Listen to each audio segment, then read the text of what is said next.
আজকে আমরা আপনাদেরকে দেখাবো আমরা কিভাবে জেলে ভাইদের সাথে গিয়ে নদী থেকে আমাদের মেশিনগুলো পরীক্ষা করি এবং কিভাবে মাছ ধরি। সম্পূর্ণ ভিডিওটা দেখার অনুরোধ রইল। এখানে দেখতেছেন বড় নদী এবং ওই যে পাশে দেখতেছেন আমরা যে বাঁশগুলা দিয়ে মাছ ধরি, এখানে যে তার লাগিয়ে আছে এবং যে সুইচটা দেখতেছেন আপনারা। তো আমরা সব কিছুই ফিটিং করে নিয়েছি, এখন মাছ ধরবো। এই যে আমাদের মেশিন, আমরা মেশিন ফিটিং করতেছি। এই যে নৌকার নিচে আপনারা দেখতেছেন এই যে মেশিন। যারা এই মেশিনগুলো নিতে চান তারা সম্পূর্ণ ভিডিওটা দেখে তারপর আমাদের সাথে যোগাযোগ করে আমাদের থেকে মেশিনগুলো নিতে পারেন। এখানে দেখেন আমরা সুইচ চাপ দেওয়ার সাথে সাথে এই যে মাছ উপরে ভেসে আসছে দেখেন।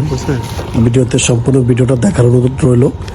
এবং এই যে মাছ আমরা সাথে সাথে আরেকটা মাছ পেয়েছি, এই যে দেখেন এটা চিতল মাছ এবং সাথে সাথে ছোট চিংড়ি মাছগুলো উঠে কি পরিমাণ দেখেন। এই যে আজকে যে মাছগুলো ধরছি এখানে সব মাছগুলো আছে। এই যে দেখেন আমরা সাধারণত জেলে ভাইদের সাথে মাছ ধরা মেশিনগুলো পরীক্ষা করি এবং যে আপনাদেরকে ভিডিও দিই। এখানে ছোট বড় সব ধরনের মেশিন আছে। যাদের মেশিনগুলো প্রয়োজন তারা আমাদের সাথে যোগাযোগ করে আমাদের থেকে এই মাছ ধরার মেশিনগুলো নিতে পারেন। অনেকেই জানেন না যে নতুন মাছ ধরার মেশিন ব্যবহার করে এত পরিমাণ মাছ ধরা যায়। তো যাদের আমাদের মেশিনগুলো প্রয়োজন তারা আমাদের উপরে নাম্বার দেওয়া আছে, নাম্বার যোগাযোগ করে অর্ডার দিন।